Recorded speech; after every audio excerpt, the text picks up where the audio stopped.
Hey everyone, hope you're doing great. Welcome back to my channel. In today's video, we'll dive into what if Deku inherited Vibranium infused gauntlets from Wakanda? Smash that subscribe button, and be sure to peek at the description below. Let's begin. The air over Dagoba Municipal Beach Park tasted of salt and accomplishment.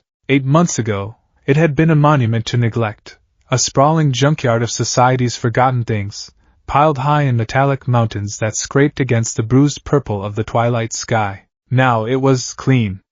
Mostly. Izuku Midoriya, his t-shirt soaked through with sweat and clinging to a frame that was no longer just skin and bone but wiry, hard-won muscle, stood panting in the center of a wide expanse of reclaimed sand. His green hair was plastered to his forehead, and his eyes, wide and brilliant, scanned the fruits of his labor.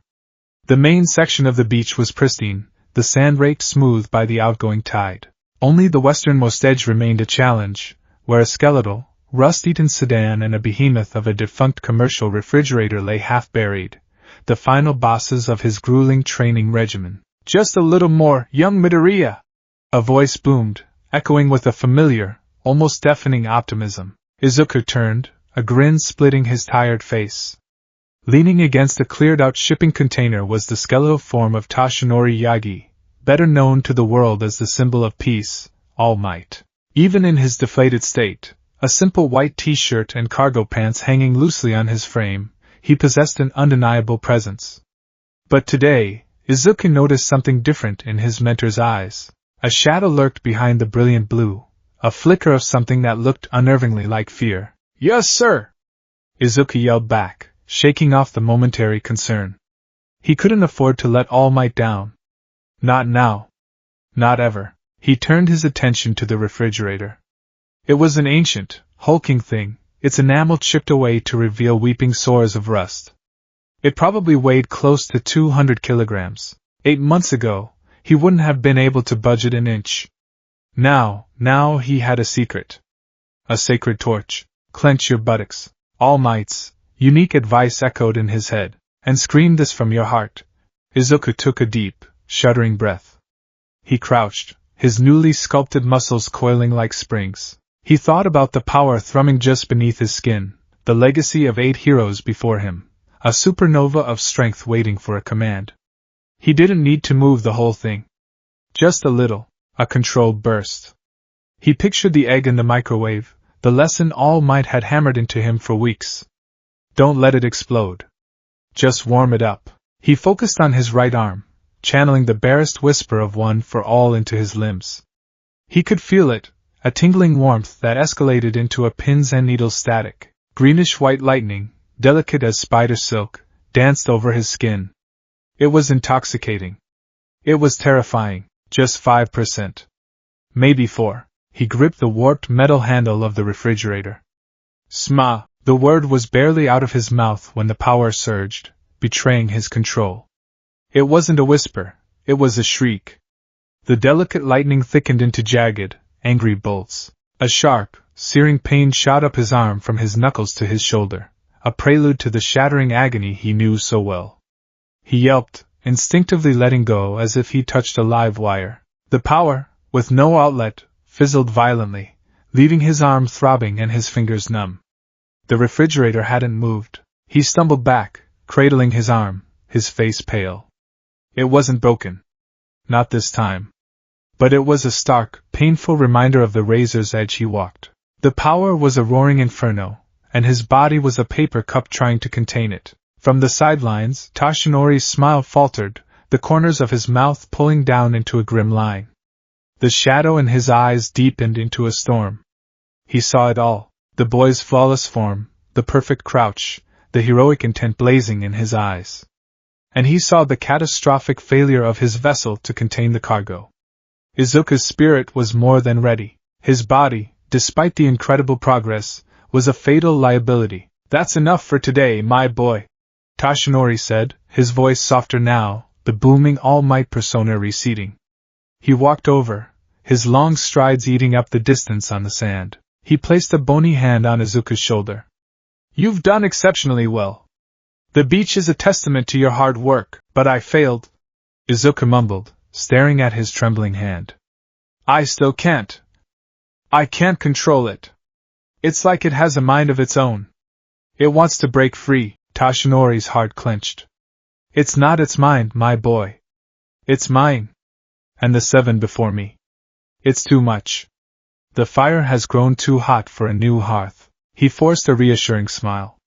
Control will come with time and practice. You have built a strong foundation. That was the purpose of this trial. To make your body ready to receive the power. Now, the real training begins. Learning to wield it. Izuku looked up, his eyes shining with a mixture of frustration and unbreakable determination. I'll get it. I promise, All Might.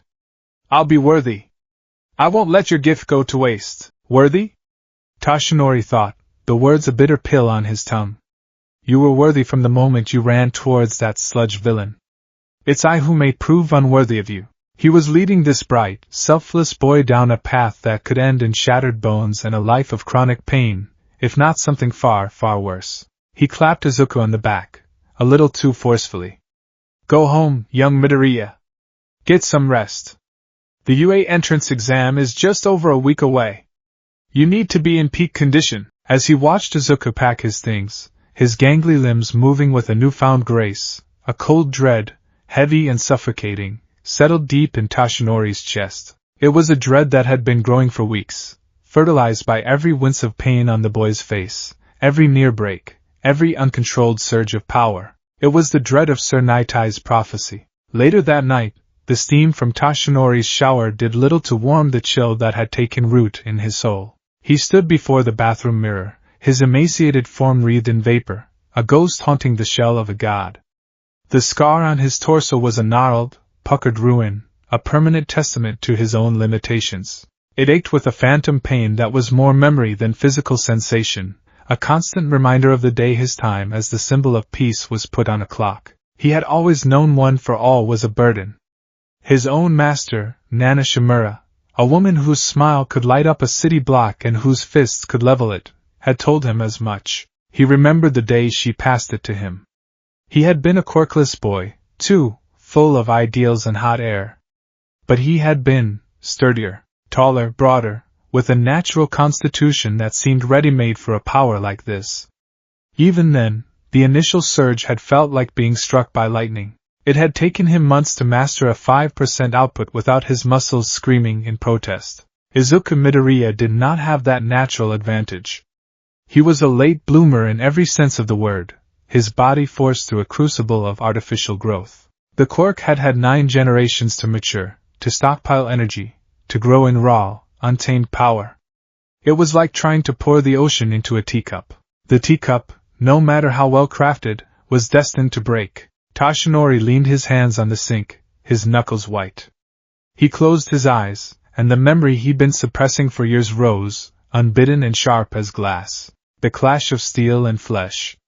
The acrid smell of ozone and blood. The shattered remains of a high-rise office building around them. He and Sir Nitai, his former sidekick, his closest confidant, were not partners in that moment. They were adversaries. You are being reckless, All Might. Mirai Sasaki's voice was sharp, cutting through the haze of pain. You cannot keep fighting like this. Your injury, the next major battle could be your last. I am the symbol of peace. Toshinori had roared back, blood trickling from the corner of his mouth. It is my duty to stand against evil, no matter the cost. And what happens when the cost is your life? Nitai had countered, his eyes blazing with a desperate fury behind his spectacles. What happens to the world when its symbol is gone? You need to find a successor. You need to retire and train them before it's too late. The argument had escalated, fueled by fear and pride. And then, Mirai had done the one thing he swore he never would. He had used his quirk, foresight, on the man he revered. He had touched All Might's arm, and his face had gone slack with horror. His body trembled, his eyes wide with a terror so profound it had frozen Toshinori to the core. What did you see? Toshinori had asked, his voice a strained whisper. Nitai looked at him, not as a sidekick, but as a harbinger. I saw your future. Within the next 6 or 7 years, you will face a villain. A truly monstrous foe. And in that fight, you will die. A gruesome, horrifying death. The memory left him breathless. He opened his eyes, staring at his own haunted reflection. That had been years ago. The clock was ticking. He had found a successor, a boy more heroic than he could have ever hoped for. But instead of securing the future, he felt he was only accelerating the tragedy. He could see it now, Izuku, at the UA Sports Festival, or in his first internship, or facing some street-level thug, miscalculating by a single percentage point. A 100% smash, unleashed out of desperation. Not just a broken arm, but an arm turned to pulp, to crimson mist. A life of heroism snuffed out before it could even begin, or worse. He would face that villain Night Eye foresaw.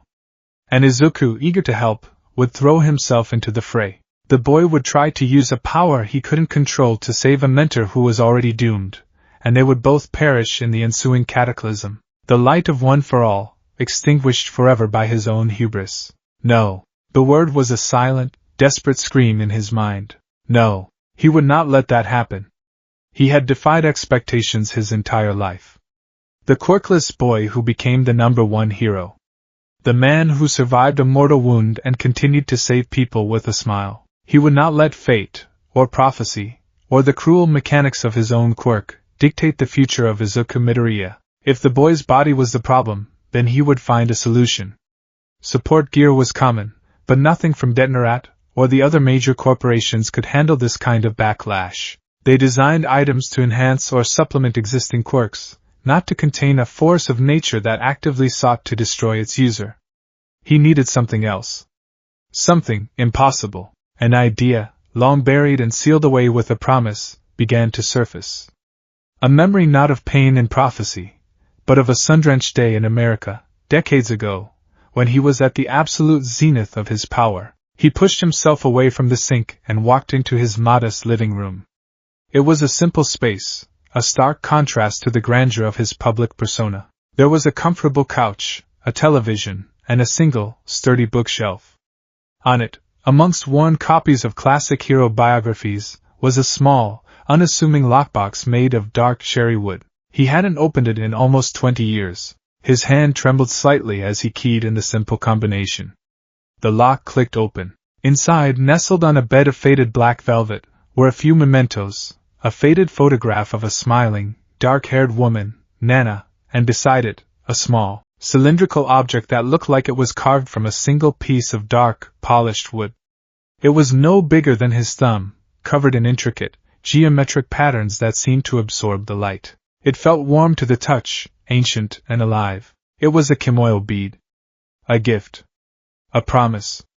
A debt. The memory was as bright as his costume. New York City. A diplomatic convoy for a delegation from a reclusive, little-known African nation called Wakanda. They were in the city for a clandestine meeting at the United Nations, a rare emergence from their self-imposed isolation. He'd been assigned as their security escort, more as a formality than a necessity. It was supposed to be an easy day, then the sky had fallen. A radical anti-globalist cell, armed with military-grade weaponry and a leader with a powerful seismic quirk, had torn the street apart. Asphalt buckled, cars were thrown like toys, and the lead diplomatic vehicle was sent tumbling. His duty was to protect the delegates. He moved like a golden blur. A Texas smash to neutralize the seismic user. A Carolina smash to create a wall of wind pressure to deflect the hailstorm of bullets. He'd plucked the tumbling car out of the air and set it down as gently as a child handling a robin's egg. It was over in 47 seconds. From the car emerged a man who carried an aura of deep, unshakable authority. He was dressed in a simple but exquisitely tailored suit, but he moved with the fluid grace of a predator. This was King Chaka. Behind him, his honor guard, the Dora Milaje, stood with their vibranium spears, their faces stern and impassive, though he could see the respect in their eyes. That evening, in a secure hotel suite, King Chaka had made him an offer. "You have saved the future of my nation today, All Might," the king had said, his voice a low, regal rumble. "Wakanda is in your debt. Ask for anything, and if it is within my power to grant, it is yours. Riches? Technology? Weapons?" Taishinori, young and full of righteous fire, had smiled his million-watt smile and given his customary refusal. Saving people is its own reward, Your Majesty. I could not possibly accept payment for doing my duty. The king had studied him for a long moment, a slow, appreciative smile gracing his own features. Your humility is as formidable as your strength. A true king does not allow a debt to go unpaid, however. I will not force a gift upon you now. But I will give you this. He had produced a small, carved bead. This is a Kimoyo bead. It is a piece of our technology, but this one is unique.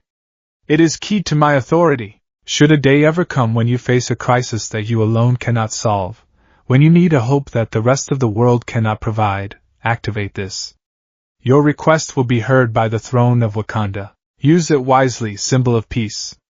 It is a key that may only be turned once. Tashinori had accepted it, a token of a strange and fascinating encounter. He had never intended to use it. To do so would be an admission of failure, an admission that there was a problem that All Might couldn't punch his way through. He stared at the bead in his palm now, the polished wood seeming to pulse with a faint, internal light. The irony was crushing. He wasn't using it to save himself, but to save his successor from the very power that made him All Might. He was finally admitting failure, not for himself, but for Izuku. He took a deep breath, the air rattling in his damaged lungs. He had no other choice. This was the only path he could see that didn't end in tragedy. He was cashing in the world's most exclusive favor for a boy who didn't even know it existed. Holding the bead in his thumb and forefinger, he pressed down firmly on the central carved pattern. For a second, nothing happened. Then, a soft, chiming sound filled the room, and the bead projected a beam of soft, golden light onto the floor. The light swirled and coalesced, rising into a column that solidified not into a flickering, translucent blue image, but a stunningly clear, full-color holographic projection. It was so real, it looked as if the person were standing right there in his living room. She was an elder, her face a beautiful mask of deep wrinkles and profound wisdom.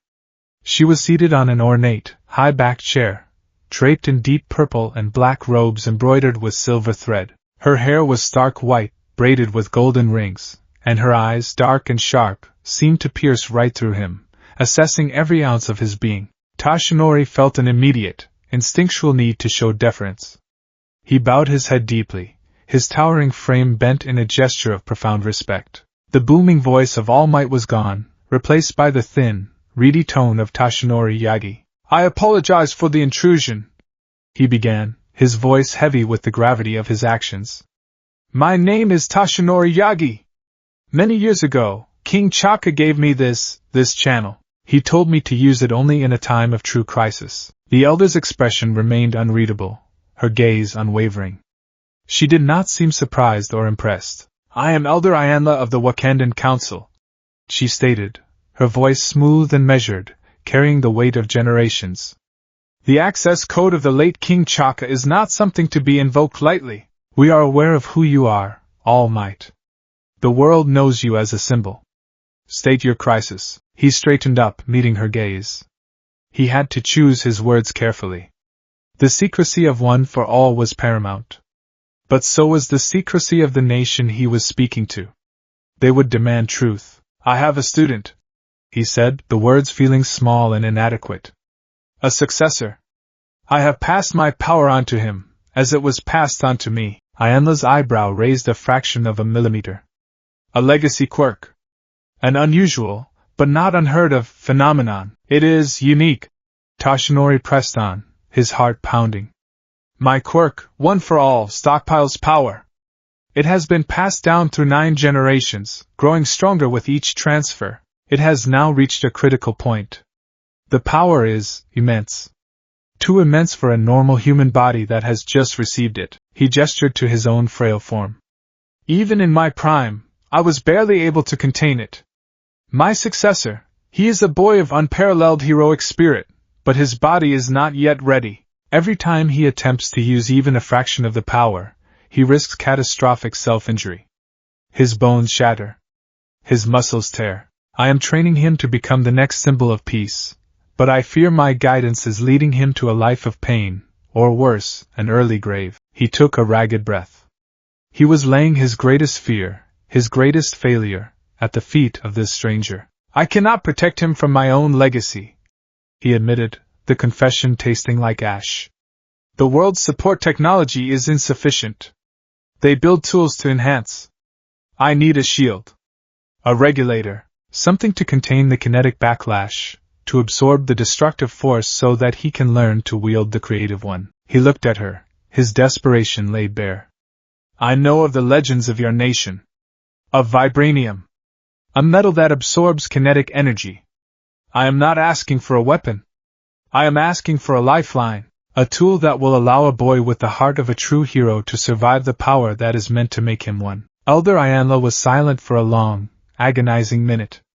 Her dark eyes bored into him, and he felt as though his entire life, every victory, every failure, was being weighed and judged. You ask for our most sacred resource, she said finally, her tone cold as stone. You ask us to reveal a sliver of our technology to the outside world, to an unknown boy, to solve a problem of your own quirk's making. The folly of the outside world is not Wakanda's concern. Tashinori's hope began to wither. Please, he whispered, the single word costing him every last shred of his pride. It is not for me. It is for him. His potential is limitless. He can be a light for this world in a way I no longer can. Don't let that light be snuffed out because of the failings of his mentor. He saw a flicker in her eyes. It wasn't pity. It was something else. A flicker of understanding, perhaps. The burden of legacy, of raising the next generation, was a concept she knew well. The boy, you say he has a hero's spirit? She asked, her voice softening almost imperceptibly. More than anyone I have ever met, Tashinori said with absolute conviction. Including myself. Elder Ianla considered this. She looked away from the hologram for a moment, as if conferring with someone unseen. The silence stretched, thick and heavy with the fate of the future. Finally, she looked back at him. The debt of a king is the debt of the nation. Your request is significant. It goes beyond a simple favor. It touches upon our security, our way of life. She paused, and Tashinori held his breath. I will confer with the throne, she stated. With King Chala, and with the head of our design group. They will deliberate on your petition. Do not contact us again. If we choose to grant your request, you will be contacted. And with that, the golden light of the hologram dissolved, collapsing in on itself until it was just a small, wooden bead in Tashinori's trembling hand. The room was silent again, save for the frantic beating of his own heart. He sank onto his couch, utterly drained. He had played his final card. He had gambled the secret of one for all against the secrecy of an entire nation, all for a single boy. He had opened a door that could never be closed, exposing his world and Izuku's to forces they couldn't possibly comprehend. Miles away, in a small apartment bedroom plastered with posters of a smiling, golden hero, Izuku Midoriya slept. He was turned on his side, his face peaceful, his breathing deep and even. His notebooks were stacked neatly on his desk, filled with frantic, brilliant analyses of heroes, their quirks, their support gear. An all-might action figure stood sentinel on his nightstand. He was dreaming. Not of shattering bones or searing pain, but of saving people. Of a triumphant debut at UA, of a smile that could reassure the frightened, of hands that were strong enough to lift any burden. He slept the deep, untroubled sleep of the hopeful, blissfully unaware that across the city, his mentor had just gambled with kingdoms and legacies. He was dreaming of the starting line, not knowing that the entire racetrack was being redesigned for him by the most advanced, and most secret, nation on Earth. The weight of that secret had settled squarely on Tashinori's shoulders, a burden far heavier than any he had ever carried, even as All Might. And all he could do now was wait, and hope. The silence was the worst part. For 6 days, Tashinori Yagi existed in a self-imposed purgatory. He went through the motions of life, a hollow automaton powered by weak tea and frayed nerves. He met with Izuku for their final training sessions, offering hollow-sounding encouragement, while his mind screamed across continents and oceans. He watched the boy make minuscule, agonizingly slow progress in controlling One for All, a progress measured in fewer hairline fractures, not clean execution. Each time Izuku winced, a fresh wave of guilt washed over Tashinori. He had thrown his desperate prayer into the void, and the void had not answered. He had started to accept the grim reality. His request had been too much. The Wakandan Council had deemed him a fool, an outsider trying to leech off their heritage to fix his own mistake. They were right, of course. Who was he to make such a demand? The death of a king was a powerful thing, but perhaps it did not extend to sharing the very soul of their nation with a stranger. The hope he had clung to began to feel like a delusion, a final, desperate act of a man who refused to accept the inevitable. The entrance exam was in 3 days. He was running out of time. Izuku was running out of time. On the morning of the 7th day, Toshinori was staring out his apartment window, watching the city wake up, when a flicker of movement caught his eye.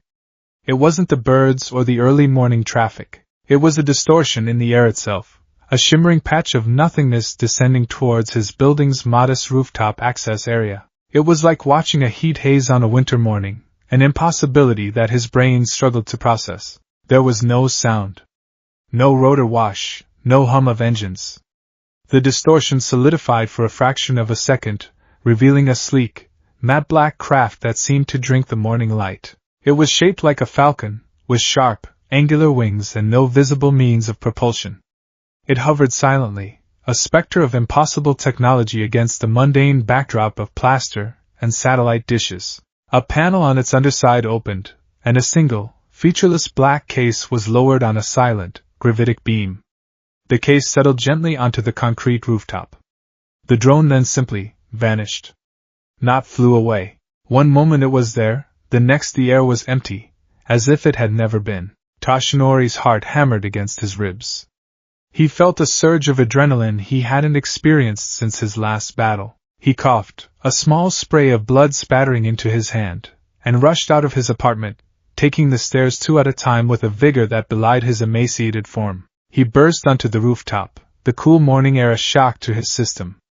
There it was. A rectangular case, about the size of a small briefcase, made of a material that wasn't quite metal and wasn't quite plastic. It had no handle, no visible seams, no lock. It was a perfect, monolithic block of midnight. He approached it with the caution of a bomb technician, his senses on high alert. He circled it once, then reached out a trembling hand and touched its surface. It was cool and impossibly smooth.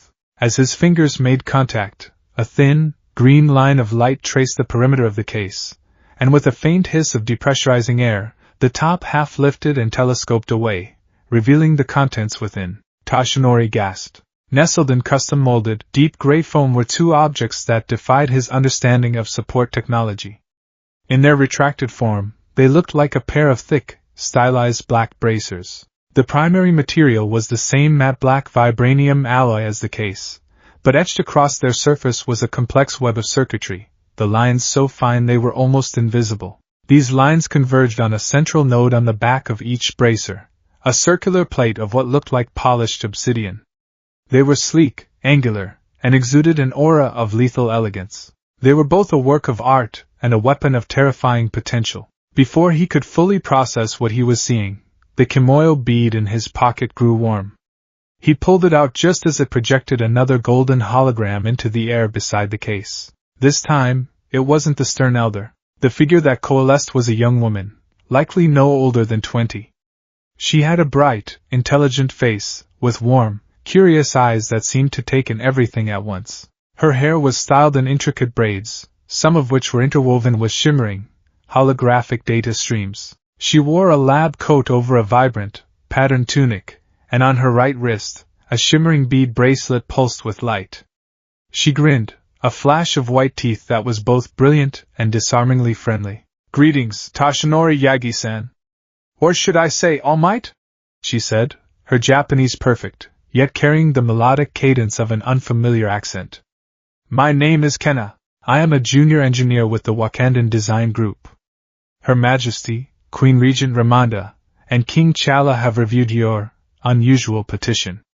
My supervisor, Princess Shuri, has assigned your case to me. It's an honor to meet you, even holographically.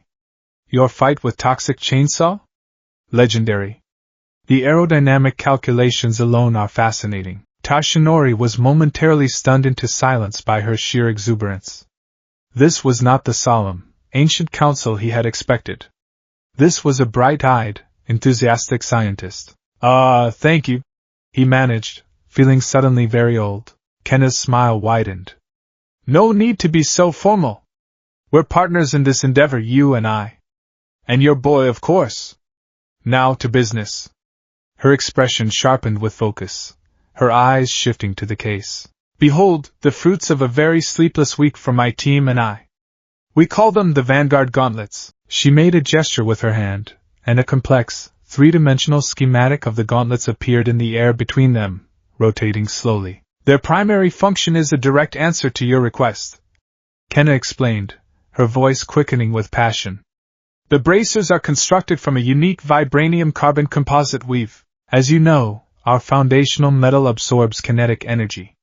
However, standard vibranium has its limits, and is designed for passive absorption and vibrational redistribution. These are different. The weave is laced with a network of energy-conductive synthetics, and a micro-power core that actively pulls kinetic energy into the system. She pointed to the schematic. Think of it less as a wall and more as a whirlpool. When your successor, Izuku Midoriya, activates his quirk, the catastrophic kinetic backlash that would normally shred his musculoskeletal system will be drawn into the gauntlets. It is a dam for a hurricane, siphoning off the destructive floodwaters. Tashinori stared, mesmerized. Incredible. It gets better, Kenna said, her eyes sparkling. That energy is not simply nullified. It is stored. The central power core can hold up to 2.5 megajoules of raw kinetic energy before it reaches critical capacity. That stored energy can then be released at the user's discretion. She gestured again, and the schematic showed a controlled burst of green energy firing from the knuckles. He can release it in focused, concussive blasts. Non-elemental, purely kinetic. The force of a punch without the physical impact. Highly versatile for both offense and rescue operations. A detail suddenly struck Tashinori. You mentioned his name. Izuku Midoriya. How did you? Oh, that? Kenna waved a dismissive hand. The delivery drone that dropped off the case performed a wide-spectrum environmental scan when it landed. We isolated a dozen unique DNA markers from the rooftop, cross-referencing those with the residual genetic material you left on the sand at Dagoba Beach during your initial call allowed us to isolate and identify your student. Simple forensics, really? The gauntlets are now biosynced to his specific DNA signature. They will not function for anyone else. A necessary security precaution. Tashinori felt a chill run down his spine. Simple forensics. They had mapped his student's DNA from half a world away based on a few grains of sand. The sheer scope of their technological reach was terrifying. Now the warnings.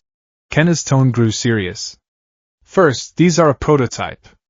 A theoretical marvel rushed into production. We have run countless simulations, but they have never been tested with a power source as volatile and organic as One for All.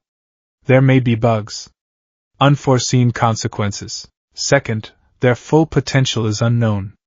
The neural interface is designed to adapt and grow with the user. As he masters his quirk, the gauntlets may unlock new functions we have only theorized about. He will be as much a test pilot as a hero. She looked him directly in the eye, her youthful energy replaced by a solemn gravity that reminded him of the elder. This gift comes with a great burden, Tashinori-san. The existence of Wakanda, our technology, our vibranium, it is the most carefully guarded secret in the world. By accepting these, you, and by extension your student, become keepers of that secret. The consequences of failure would be profound. For all of us, the weight of her words settled on him. This wasn't just support gear. It was a covenant. I understand, he said, his voice firm. We will not fail you, I know, Kenna replied, and her smile returned, softer this time. Princess Shuri believes in the potential of shared innovation. And King T'Challa believes in paying his debts. My Kimoyo frequency is now linked to your bead. I will be his remote tech support, his user manual. Now, I believe you have a student to surprise. Go on. This is the exciting part. The hologram winked out, leaving Tashinori alone on the rooftop with the rising sun and a black case containing a miracle. Izuku Midoriya arrived at Dagoba Beach half an hour later, his mind a whirlwind of anxiety. All Might's text had been uncharacteristically brief and urgent. Young Midoriya, meet me at the beach. Now, it's important. He'd imagined a dozen scenarios, each worse than the last. Had All Might decided he wasn't worthy after all? Was the training being called off? Had a villain found out his secret? He was so lost in his frantic thoughts that he almost tripped over the final, rust-eaten piece of wreckage on the sand, the skeletal frame of the old sedan. He saw All Might standing near the cleared center of the beach, in his true form. But today, Toshinori wasn't watching him with that worried, shadowed expression. There was a nervous energy about him, a tense excitement that was infectious. At his feet was a sleek, black case that looked like something out of a spy movie. All Might? Is everything okay? Izuku asked, his voice trembling slightly. Toshinori turned and gave him a wide, genuine smile, wider than any Izuku had seen in weeks. Everything is more than okay, my boy. Today is a new beginning. He beckoned Izuku closer and gestured to the case. For months, we have focused on making your body strong enough to be a vessel for one for all. We have succeeded, but the vessel still cracks under the strain. I told you that you needed to learn control. But I have come to realize I was asking you to learn to swim in a tsunami. It's an unfair, almost impossible task. He knelt and opened the case. Izuku's eyes went wide. He gasped, a short, sharp intake of air. He forgot to breathe. He forgot his name. He forgot everything except the two objects gleaming in the morning sun. What are? He stammered, his analytical mind, which could deconstruct any hero's quirk in seconds, completely short-circuiting. They were beautiful. The design was unlike anything he had ever seen from Island or Detonarat. There were no bulky batteries, no exposed wiring, no clunky mechanics. They were seamless, elegant, and powerful. A gift, All Might said, his voice thick with emotion. From a very old friend. A private and exceptionally advanced sponsor who believes in your potential. Think of them as a set of state-of-the-art shock absorbers. The best in the world. He lifted one of the bracers from its cradle. It was surprisingly light.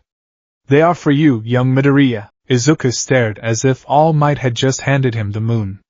For me? He reached out a hesitant, trembling hand and touched the bracer. The moment his skin made contact with the cool metal, the green circuitry etched into its surface pulsed with a soft, welcoming light. A low hum, almost subliminal, vibrated through his fingers. Go on, All Might urged gently. Put them on. Moving as if in a dream, Izuku slipped the bracers over his wrists. They were a perfect fit, settling over his forearms as if they had been molded for him. For a moment, they were just heavy, intricate bracelets.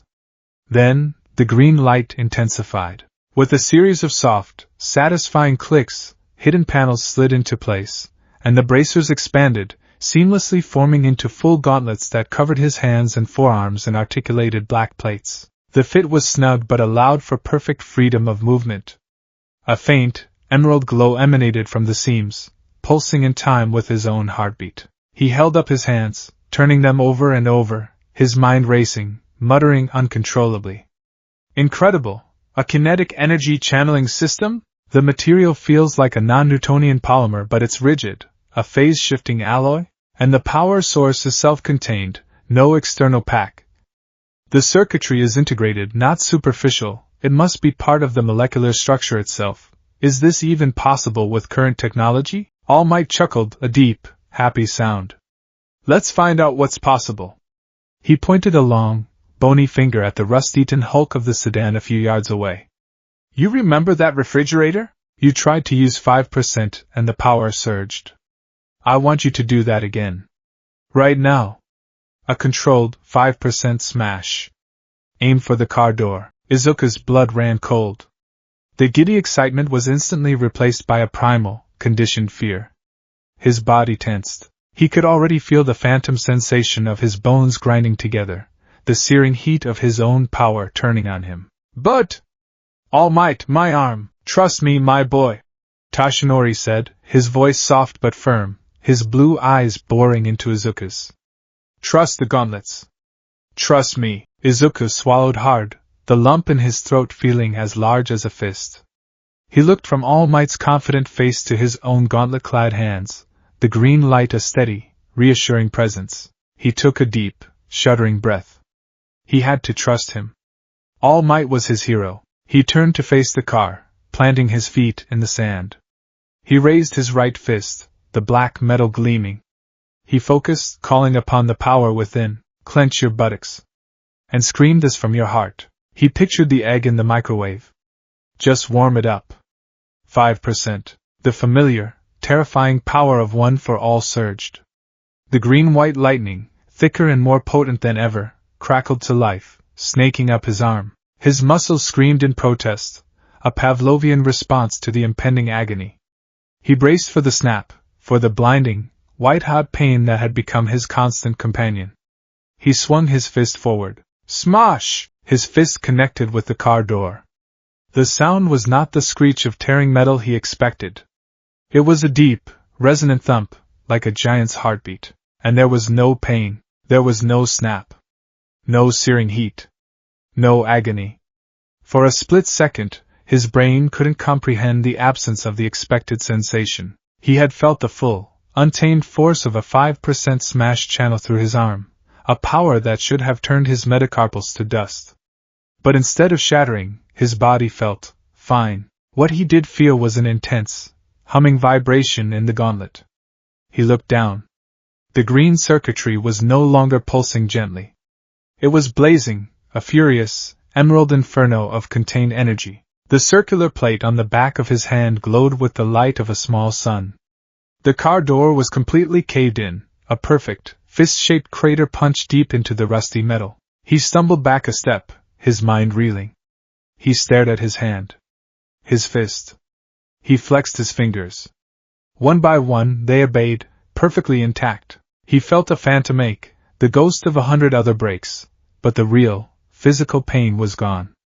Completely and utterly gone. The gauntlet had taken it all. It had drunk the poison of One for All and left him with only the power. Tears welled in his eyes, hot and sudden. They streamed down his cheeks, dripping from his chin onto the sand. It wasn't the pain that made him cry. It was the lack of it. It was the sudden, overwhelming realization that he was free. The curse that came with the blessing had been lifted. The path forward was no longer paved with broken bones. He looked up at All Might, his vision blurred. The skeletal man was smiling, and his own eyes were suspiciously bright. He walked over and placed a heavy, reassuring hand on Izuku's shoulder. "This is it, my boy," All Might said, his voice thick with a profound, soul-deep relief. "This is the support gear that will let you stand on the starting line." Izuku couldn't speak. He just sobbed, deep, cathartic sounds of pure, unadulterated joy. He had received more than a quirk. He had received a legacy, a dream, a chance.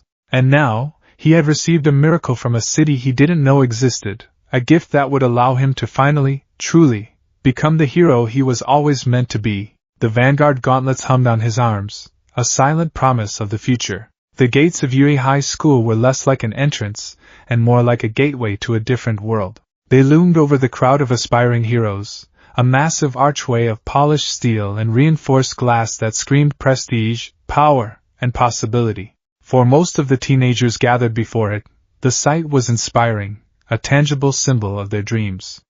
For Izuku Midoriya, it was the final confirmation that this was real. He was here. He was actually here. Just 3 days ago, standing on this very spot would have been an exercise in pure terror. His plan, his only plan, had been a desperate, suicidal gambit: unleash a single, 100% smash, hope it was enough to score a point, and accept the collateral damage of a shattered body. It was a strategy born of desperation, a one-shot chance at a dream that would have crippled him at the starting line. But today was different. Tucked under the sleeves of his middle school gakuren, the Vanguard gauntlets were a cool, solid weight against his skin. In their retracted form, they were discreet black bracers, easily mistaken for a fashion accessory or standard support gear. But to Izuku, they were a secret reservoir of confidence. They were the physical manifestation of a promise: you are not defined by your pain. He took a deep breath, the air buzzing with the nervous chatter of hundreds of other hopefuls. He could feel the familiar thrum of anxiety in his chest, but it wasn't the crippling, suffocating fear of before. It was a new feeling, a sharper one. It was the focused energy of a racer on the starting block, the thrum of a finely tuned engine waiting for the green light. He wasn't afraid of his own power anymore. He was afraid of failing to use it properly. It was a subtle, but world-altering shift. "Out of my way, Deku!" The harsh, familiar voice cut through his thoughts like a shard of glass. Katsuki Bakugo shoved past him, not even bothering to look back. His shoulders were tense, his hands jammed in his pockets, radiating an aura of supreme, aggressive confidence that was as much a part of him as his explosive quirk. He had his own support gear. The grenade-like bracers on his arms were already a part of his signature look, and he walked as if he already owned the place. Izuku stumbled back, his heart giving a familiar pang of reflexive fear. Kaken.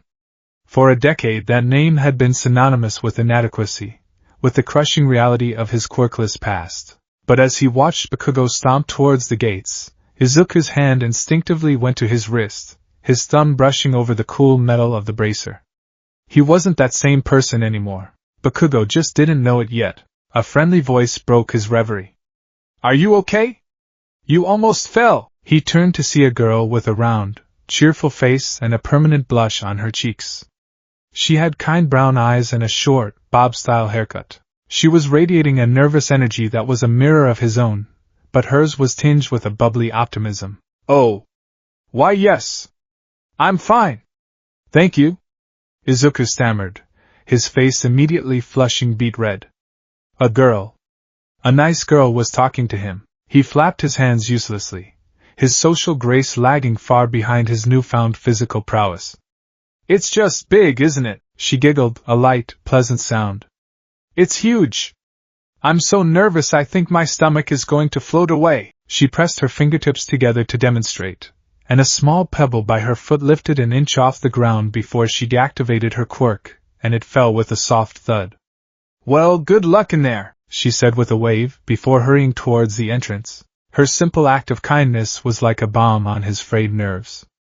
He took one more look at the towering UA gate, squared his shoulders, and walked forward, leaving the ghost of the quirkless, terrified Izuku Midoriya behind him. The orientation hall was vast, dark, and filled with the low hum of hundreds of whispering teenagers. On stage, the pro-hero present Mike was doing his best to hype up the crowd, his voice-based quirk toned down to a manageable, if still deafening, volume. "Welcome, little listeners, to the UA High Entrance Exam. Can I get a yeah?" Silence. A cricket chirped somewhere in the cavernous room. Izuku was barely listening. He was hunched over the exam pamphlet, his mind racing. 3 types of robots, a 1-pointer, a 2-pointer, and a 3-pointer. A 10-minute time limit.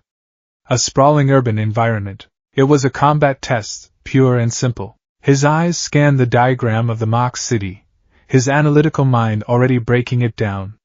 Wide streets for high-speed quirks. Tighter alleyways for stealth and ambush. Multi-story buildings for aerial mobility. His training with All Might hadn't just been about moving trash. It had been about spatial awareness, leverage, and efficiency. And his last 2 days had been a crash course in a whole new discipline. He closed his eyes, recalling All Might's voice, now laced with a scientific edge, thanks to the holographic tutoring from a brilliant, fast-talking young woman named Kenna. "Think of it as a circuit, my boy," All Might had explained, pointing to the glowing lines on the gauntlets. "One for all is the power plant. Your body is the wiring. Before, the wiring was too thin, it would melt. The gauntlets are a transformer. They step the voltage down to a manageable level. But you still have to be the one to flip the switch." Kenna's instructions had been more direct. "Your neural interface is still in its infancy," her hologram had said, a schematic of Izuku's own nervous system floating beside her. "The gauntlets will react to your intent. For now, focus on a single, clear command: contain. When you feel the power surge, visualize the gauntlets absorbing it. See the energy flowing out of your arm and into the circuitry. It's not just a physical act, it's a mental one." A loud voice from a few rows down jolted him back to the present. A tall, serious-looking boy with dark blue hair and glasses stood up, chopping the air with his hand. "Excuse me, Present Mike Sensei. On the pamphlet, It clearly states there are 4 types of villains, not 3. If this is a misprint, it is a great shame for Japan's most prestigious hero academy. He then turned and pointed a rigid finger directly at Izuku. And you, with the curly hair. You have been muttering and fidgeting this entire time. If you are not going to take this seriously, then you should leave. The spotlight turned on Izuku. Hundreds of eyes bored into him. His face burned with humiliation. He wanted the floor to swallow him whole. He sank into his seat, mumbling apologies. Bakugo, sitting 2 seats away, snickered audibly. President Mike waved it all off. All right, Examinee 7111, thanks for the call-out. The 4th robot is the zero-pointer. It's an arena trap, a gimmick, worth no points, so I'd recommend you listeners just avoid it. That's all the time I've got. Plus ultra. And may you break a leg. But not literally. As the lights came up and the students began filing out towards the buses for their assigned battle centers, the serious boy approached Izuku. I apologize for calling you out so publicly, he said, bowing stiffly. However, your lack of focus was distracting to those of us who are committed to succeeding here. And no, it's fine, you were right, I was muttering. It's a bad habit, I'm sorry. Izuku stammered. He caught a glimpse of the boy's calves and saw what looked like engine exhausts protruding from them. Engine quirk. Likely for high-speed movement. Explains his rigid, efficient demeanor. The analysis was automatic, a reflex. The boy, whose name was Tenya Ida, gave a curt nod and marched away. Izuku let out a breath he didn't realize he was holding and headed for the bus to Battle Center B. Battle Center B was a breathtaking sight. A full-scale, sprawling cityscape spread out before them, complete with skyscrapers, apartments, corner stores, and tangled networks of streets. It was so realistic he could smell the faint odor of old asphalt and concrete. The other examinees were a chaotic mix of nervous energy. Some stretched, some activated their quirks. A boy with metallic skin, a girl with pink hair and what looked like horns, a blonde kid with a sparkling laser he could fire from his navel. Izuku stood apart from the crowd, near the back. He took a deep breath to steady his nerves and rolled up his sleeves. Time to get to work. He placed his hands together, focusing his thoughts. Activate. With a series of soft, satisfying clicks, the bracers expanded. Articulated plates of the matte black alloys slid over his hands and forearms, locking into place. The green circuitry flared to life, casting an emerald glow on his face. The transformation was silent, seamless, and drew more than a few curious stares. Whoa, what's with that guy's support gear? Someone whispered. Looks pretty high-tech. Wonder what company makes it. The boy with the laser navel, Oyama, struck a dramatic pose. It does not twinkle nearly as much as I do. Izuku ignored them. He flexed his gauntlet fingers, the metal moving as if it were a second skin. He could feel a low-level hum from the devices, a readiness that mirrored his own. And start! President Mick's voice blared from unseen speakers. There was a moment of confused silence. What's the matter? There's no countdown in a real fight. Go, go, go! The massive gates slid open, and the pack surged forward. Izuku didn't hesitate. He was already moving, his training kicking in. He channeled a tiny fraction of 1 for all into his legs, maybe 3%, and burst forward, keeping pace with the frontrunners. No pain. Just a burst of speed that felt natural, easy. He rounded the first corner, and came face to face with his first opponent. A one-pointer. It was a sleek, green machine with a single red optic, rolling forward on a treaded wheel. It raised a pincer arm, lunging. In the past, Izuku would have frozen. Panicked. But now, instinct and training took over. Contain. The mental command was sharp and clear. He channeled 5% into his right arm. The familiar, terrifying lightning crackled to life, but this time, he felt it being drawn away from his bone and muscle, pulled into the black metal of the gauntlet. The circuitry flared brightly. Detroit smash! His fist connected with the robot's torso. The metal crumpled like tinfoil. The robot was thrown backward, its optic flickering out as it smashed into a wall. Izuku landed in a crouch, his arm completely unharmed. He felt a slight thrum of feedback, a pleasant warmth from the gauntlet, but no pain. It worked. It actually worked. A triumphant, slightly manic grin spread across his face. It worked! He whispered to himself. He didn't have time to celebrate. A 2-pointer and another 1-pointer rolled around the corner. He didn't hesitate. He dashed forward, leaping into the air. He used another 5% smash with his left fist to obliterate the 2-pointer, the gauntlet absorbing the shock. As he landed, he spun, channeling a slightly higher concentration, maybe 8%, into a kick, his steel-toed red sneakers connecting with the 1-pointer and sending it skidding into a lamppost.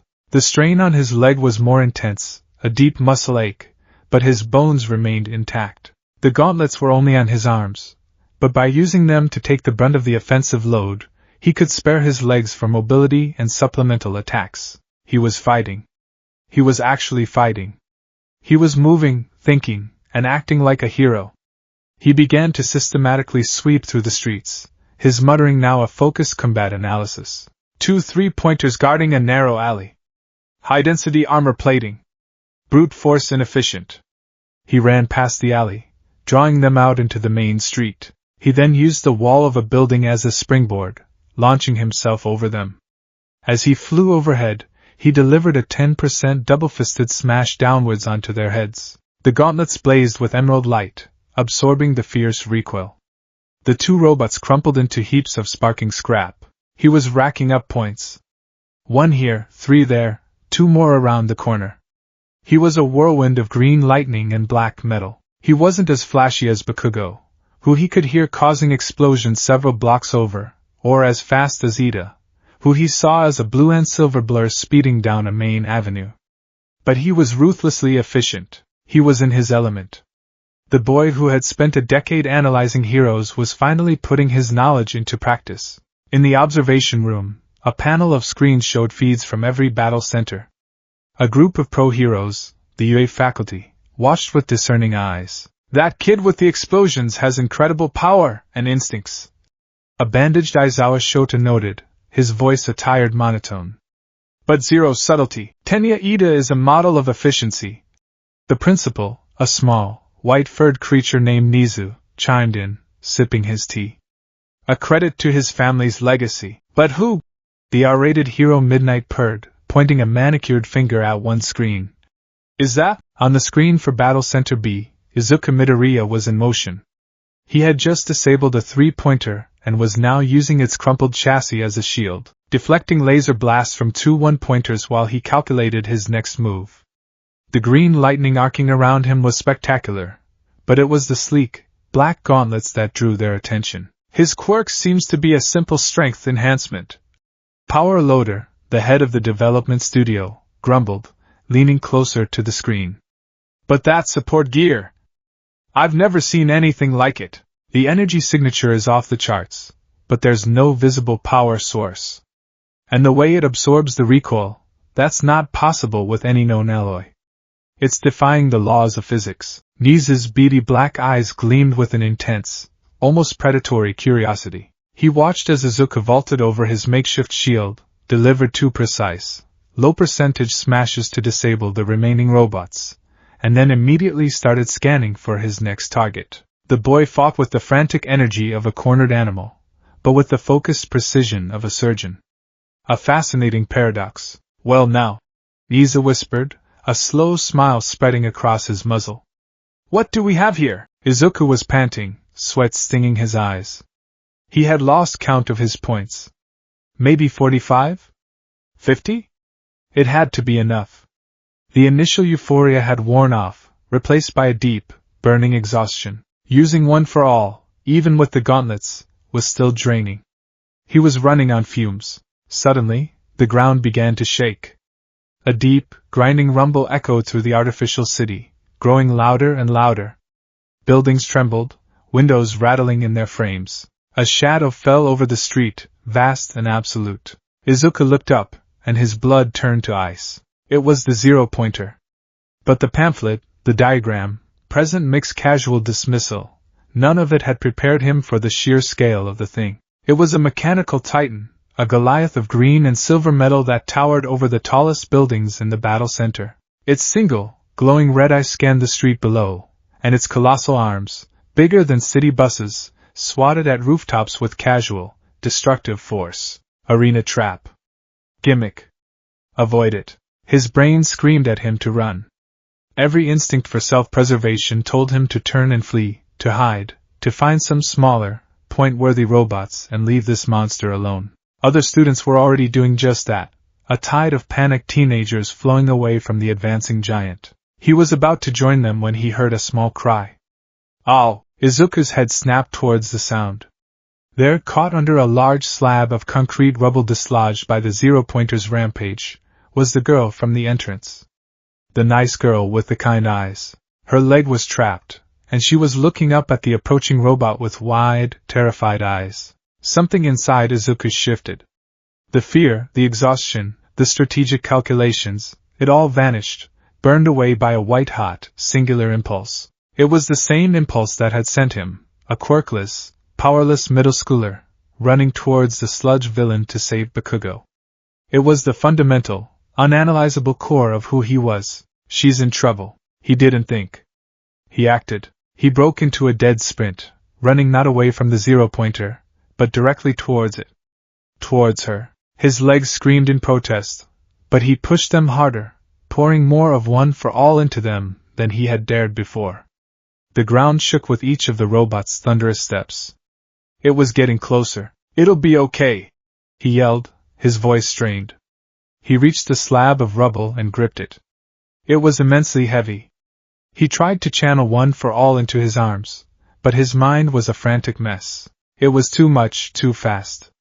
He couldn't get a solid grip. The zero-pointer raised its massive fist, preparing to bring it down right where they were. They were out of time. There was only one option left. The one he had trained for, the one he had been terrified of, the one he had planned to use as his first and last resort. He looked at his legs. He looked at the girl. He looked up at the descending shadow of the robot's fist. A strange calm washed over him. He knew what he had to do. He backed up, took a deep breath, and focused every fiber of his being, every ounce of his will, into a single point. He thought of All Might passing the torch. He thought of his mother's tears of pride. He thought of the decade of being told he couldn't. Contain is not enough. This is everything. Release it all. He crouched low, bending his knees, feeling the power of 9 generations of heroes coiling in his legs. This wasn't 5%. This wasn't 10%. This was everything. One for all, 100%! He didn't scream. He roared. The power erupted from him, a cataclysm of force. The ground beneath his feet cracked as he launched himself into the air. He wasn't just jumping, he was flying, a green and white comet of pure power, soaring up, 10, 20, 50, 100 feet into the air, until he was level with the zero-pointer's colossal head. Time seemed to slow down. He could see every rivet, every panel on the robot's face. He pulled his right arm back, the Vanguard gauntlet a black silhouette against the blinding green energy enveloping his entire body. The circuitry on the gauntlet didn't just glow. It blazed with the intensity of a star-going supernova, a furious, almost violent, emerald green. He could feel the device straining, humming at a pitch that was almost a scream, absorbing a tidal wave of kinetic energy that would have atomized his arm into a red mist. He put every dream, every hope, every ounce of his heroic soul into this one, single action. Smay away awash! His fist connected with the zero-pointer's faceplate. The result was not a punch. It was an explosion. A spectacular, visible shockwave of pure kinetic force erupted from the point of impact. It was a concussive blast so immense that it looked like a bubble of warped reality expanding outwards. The robot's head didn't just dent. It imploded, collapsing in on itself before the rest of the kinetic energy blew it apart from the inside out. Shrapnel rained down as the Titan's head disintegrated into scrap metal. The recoil was biblical. Izuku was thrown backwards, tumbling end over end through the air, his vision widening out. He felt a sickening crunch from both of his legs as the unprepared limbs absorbed the shock of his landing gear failing. A moment later, his right arm, the one that had delivered the punch, erupted in a symphony of agony. The gauntlet had absorbed the initial, catastrophic backlash of the punch itself, saving it from obliteration. But it couldn't protect him from the secondary shockwaves, the violent physics of a body coming to a dead stop after moving at near supersonic speed. A deep, radiating pain shot up his arm, hot and sharp. It felt broken. Not shattered, not destroyed, but definitely, horribly broken. He was falling. Powerless. A broken puppet plummeting from the sky. This is it, he thought, a strange sense of detachment washing over him. I saved her. But I'm going to. A sharp smack against his cheek broke his daze. He felt a strange, weightless sensation. He cracked open an eye. The nice girl, Uraraka, was there, her hand on his face, a look of intense concentration on hers. They were floating, suspended a dozen feet above the ground, their descent slowed to a gentle drift. Release! She gasped, and the weightless feeling vanished. Izuka crumpled to the ground in a heap, the impact sending fresh waves of agony through his broken limbs. A moment later, Uraraka collapsed nearby, looking pale and nauseous. The horn blared. Time's up! Izuku lay on the broken asphalt, surrounded by the wreckage of his own power. His arm was broken. His legs were broken. He was in agony, but as he looked at the headless, smoking ruin of the zero-pointer, and at the safe, conscious girl nearby, a weak, delirious smile touched his lips. He had done it. He had used his power to save someone. He was a hero. In the observation room, there was a stunned, absolute silence. The pro-heroes stared at the screen, their mouths agape. Power Loader had dropped his wrench. Midnight had a hand over her heart. Aizawa's tired eyes were wide, all trace of boredom gone. Niza set his teacup down with a soft click. He replayed the footage in slow motion. The boy's leap. The impossible concentration of energy. The spectacular, physics-defying destruction. And those gauntlets, glowing like miniature green suns, containing a force that should not be containable. He looked at the boy's file again. Izuka Midoriya. Quirk, superpower. No prior records. Private sponsor for support gear. Niza's smile returned, wider and far more predatory than before. This boy wasn't just a fascinating paradox. He was a mystery wrapped in an enigma, powered by a hurricane, and wearing technology that shouldn't exist. And Niza loved nothing more than a good mystery. Well, the principal chirped to the silent room, his eyes twinkling with dangerous delight. Admit him. Immediately. The first thing Izuka Midoriya became aware of was the antiseptic smell of sterilizer and the soft, rhythmic beeping of a heart monitor. The second was the dull, throbbing ache that seemed to emanate from his very marrow. It was a familiar pain, the phantom limb of a dozen other breaks, but it was muted, overshadowed by the memory of a colossal, headless robot and a girl's terrified face. He cracked open his eyes. The ceiling was a sterile white. He was in a small, clean room, a thin blanket pulled up to his chest. His right arm was in a heavy-duty cast, and both his legs were similarly immobilized. He tried to sit up, a groan escaping his lips. Now, none of that, dearie. The voice was kind but firm. He turned his head to see a tiny, elderly woman with a large syringe in her hair, her hero costume looking more like a doctor's coat. Chio Shizenji, the youthful heroine, recovery girl. UA's legendary nurse. You gave us all quite a scare, she said, peering at him over her spectacles. 2 shattered legs and a compound fracture in your radius and ulna. The recoil from a quirk like that, it's reckless, boy. Utterly reckless. She leaned in and gave his cheek a soft, puckered kiss. A wave of warmth and profound fatigue washed over him as her healing quirk activated, using his own stamina to accelerate the mending process. The deep ache in his bones began to recede, replaced by an almost unbearable sleepiness. Thank you, he mumbled, his eyelids feeling like lead weights. Recovery girl sighed, a sound heavy with decades of experience. You know, that kind of self-destructive power. I've only seen it in one other person. Her eyes, sharp and knowing, met his. He was just as reckless when he was your age.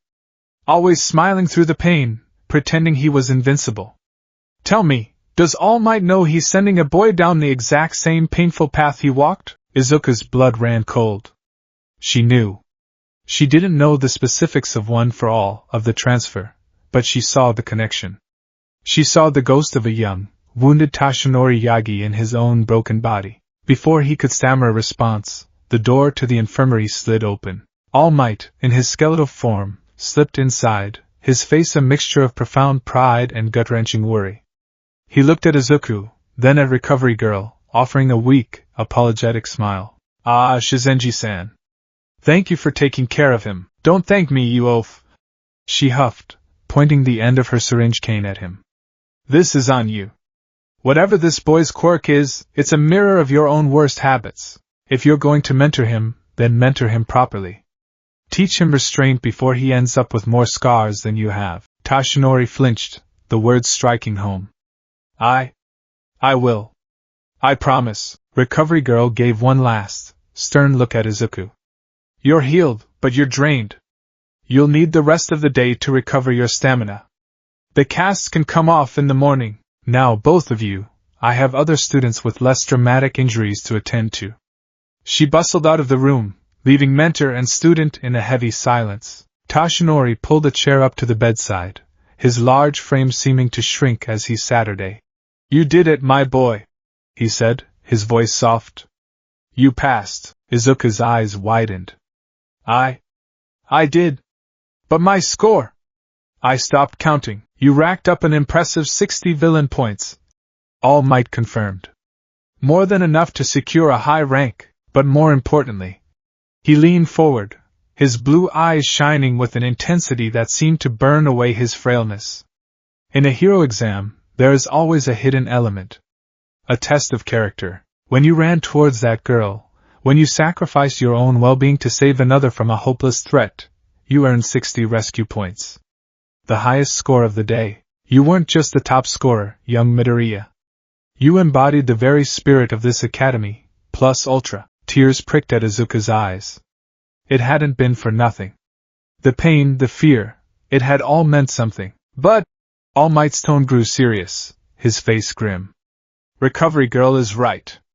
We cannot continue like this. The gauntlets saved your arm from complete obliteration, but the secondary shockwaves from a 100% output are still too much for your body. We celebrated finding a way for you to stand on the starting line, but you immediately tried to run a full marathon.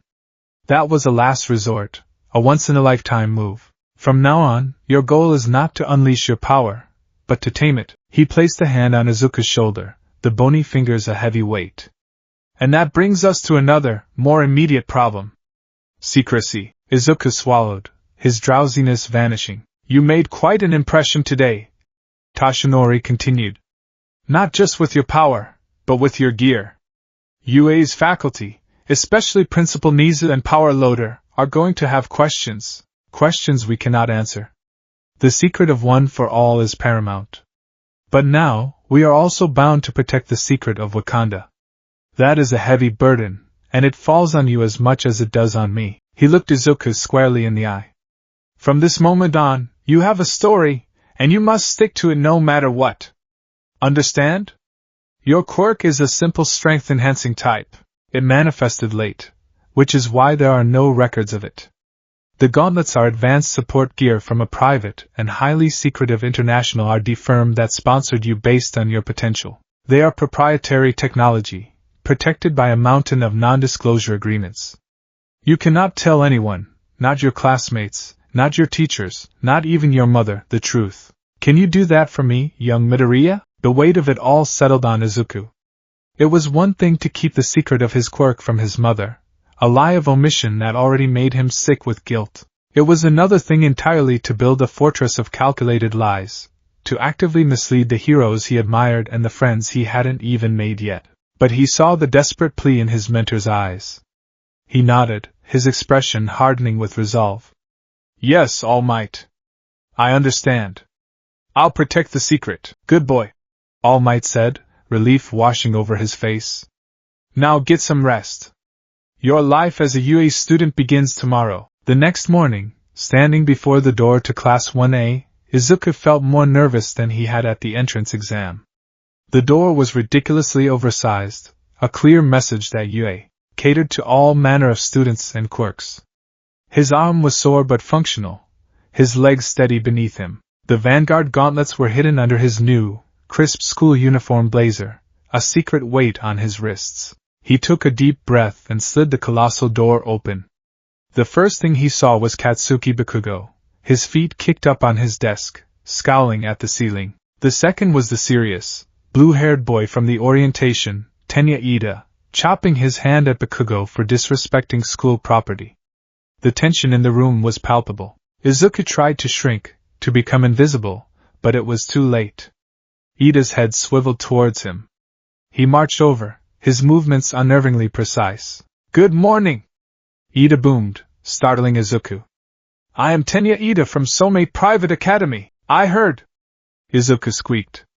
"I'm Midoriya." "It's nice to meet you, Midoriya-kun," Ida said, his expression intensely serious. "I must apologize for my behavior at the orientation. And I must commend you. You alone understood the true nature of the practical exam. I was blind to it. You are clearly the superior student. I was humbled by your insight." Izuku had no idea what he was talking about. Before he could respond, a cheerful voice cut in. "Oh! It's you! The plain-looking boy." He turned to see the kind, round-faced girl from the exam, Achiko Uraraka. She was beaming at him. "That punch was amazing! So cool! Wham! Bam! And then you saved me!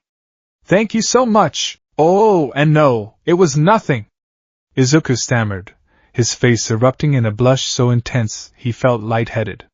He flapped his hands frantically, his brain short-circuiting at being the center of attention. "If you're here to make friends, then you can pack up and leave." The new voice was low, tired, and utterly devoid of enthusiasm. Everyone turned to see a man lying on the floor behind the teacher's podium, cocooned in a yellow sleeping bag like a miserable, unshaven caterpillar. He unzipped himself and stood up, revealing a man with tired, bloodshot eyes, a mess of black hair, and a scarf that seemed to have a life of its own. "It took you 8 seconds to quiet down. That's not going to work. Time is a precious resource." He took a weary sip from a juice pouch. "I'm your homeroom teacher, Shota Aizawa. Nice to meet you." The entire class was stunned into silence. This disheveled, exhausted man was a pro-hero? "Right," Aizawa said, pulling a bundle from his sleeping bag. "Change into these P uniforms and meet me on the field." Now, on the training field, the sun was bright, a stark contrast to Aizawa's gloomy demeanor. "A quirk assessment test?" the class exclaimed in unison. "But what about orientation? And the welcome ceremony?" Uraraka asked, looking confused. "UA isn't a normal school," Aizawa said, his back to them. "We don't have time for pointless pleasantries. You're here to become heroes. We start now." He turned, his gaze sweeping over them. "You've been doing these kinds of physical tests since middle school, but you were never allowed to use your quirks. Today you will." "Bakugo." He tossed a softball to Bakugo, whose eyes lit up with a feral grin. "You finished first in the practical exam. What was your best softball throw in middle school?" 67 meters. Bakugo grunted. "Try it with your quirk," Aizawa instructed. Bakugo stepped into the circle, a wicked smile spreading across his face. He stretched his arm, winding up. A small, popping explosion went off in his palm. He leaned back and then threw, propelling the ball forward with a massive, roaring explosion. "Dii!" he screamed, the sound echoing across the field. A plume of smoke and the acrid smell of burnt sugar filled the air. A few moments later, Aizawa's phone beeped. He held it up for the class to see. The screen read, 705.2 meters. The class erupted in whispers of awe. 705 meters? Seriously? This looks so fun. Aizawa's expression darkened. Fun? You think this is fun? The air grew cold. For the next 3 years, you will be pushed to your limits, facing one hardship after another. You're here to become the next generation of heroes. You think you can get there by having fun? He grinned, a terrifying, predatory expression that chilled them to the bone. All right. New rule. The student who ranks last in total points across all 8 tests will be judged as having no potential, and will be expelled immediately. Panic ripped through the class. Izuku felt his stomach plummet. Expelled? On the first day?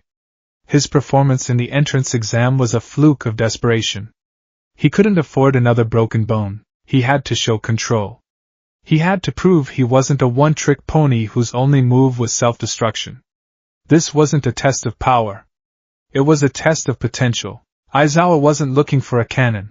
He was looking for a hero. The tests began. The 50-meter dash. Izuku was up against Bakugo. As the starting pistol fired, Bakugo propelled himself forward with controlled explosions. Izuku channeled a mere 4% into his legs, a concentrated burst of power. He wasn't as fast as Bakugo's aerial assault, but he was a blur of motion, clearing the distance in 4.13 seconds, a respectable time that didn't leave his legs screaming in protest. Bakugo shot him a dark, confused look. He'd been fast, but not impossibly so. And he hadn't broken anything. Grip strength. Izuku consciously held back. He saw the meter on the machine climbing rapidly and forced himself to stop before he broke it, recording a solid, but not superhuman, score. Aizawa watched him, his expression unreadable. Side-to-side steps.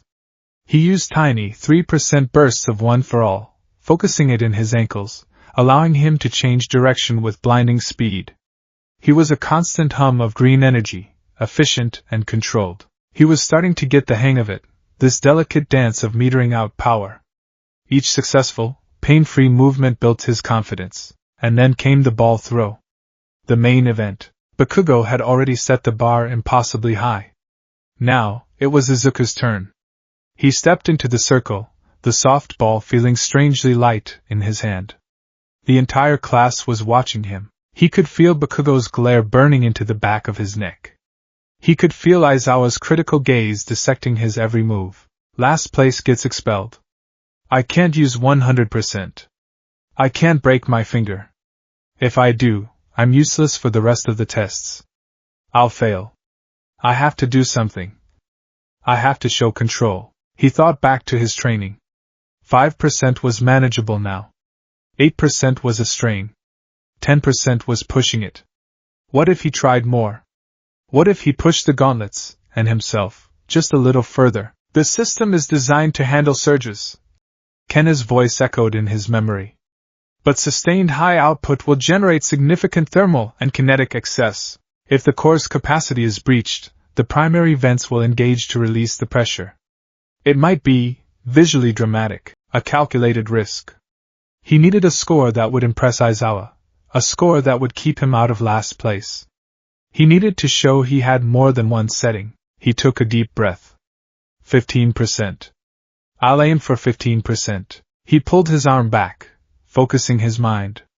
The familiar green-white lightning began to crackle, but he didn't fight it. He embraced it. Contain. The mental command was a razor-sharp blade cutting through his anxiety. He felt the raw, violent power of one for all surge through his arm, a force that should have been agony. But this time, he felt the Vanguard gauntlet come alive. The hum intensified into a low growl. The circuitry blazed with a fierce, emerald light. He could feel the kinetic energy being pulled, siphoned away from his bones and into the black metal. It felt like sticking his arm into a maelstrom, a hurricane of power swirling just inches from his skin, held at bay by an impossible dam. His entire arm was bathed in a brilliant green aura. He threw the ball. Smosh! The word was a bark of pure effort. The ball shot from his hand, a white speck against the blue sky, leaving a visible distortion in the air behind it. It disappeared from sight almost instantly, but that wasn't what made the class gasp. The moment the ball left his hand, a loud hiss erupted from his gauntlet. From two vents on the back of his forearm that he didn't even know existed, a plume of incandescent green vapor shot out, dissipating into the air like the breath of some mythical creature. It was a clear, undeniable, and spectacular demonstration of energy being released. His finger didn't even twitch in pain. His arm felt strained, the muscles deeply taxed as if he just lifted an immense weight. But it was gloriously, beautifully intact. He stood there, panting, the gauntlet's light slowly dimming back to a soft pulse. He had done it. Control. Aizawa's phone beeped. He stared at it for a long moment, his eye twitching slightly. He turned it around. 705.3 meters. The class exploded. 0.1 meters more than Bakugo? Seriously? What is his quirk? And what was that green steam? Was that part of it? Uraraka asked, her eyes wide with wonder. Izuku just stood there, a shaky but triumphant smile on his face. He had done it. Bakugo, however, was not smiling. He was frozen in place, his crimson eyes wide with a mixture of disbelief and pure, undiluted rage. His entire reality was crumbling. Deku. Worthless, quirkless, pebble-in-the-road Deku. He had seen the impossible punch at the entrance exam, but he'd rationalized it. A fluke. A one-off suicide move. But this was different. This was control. This was power without consequence. This was a score that beat his. And that green steam, that wasn't a quirk. That was something else.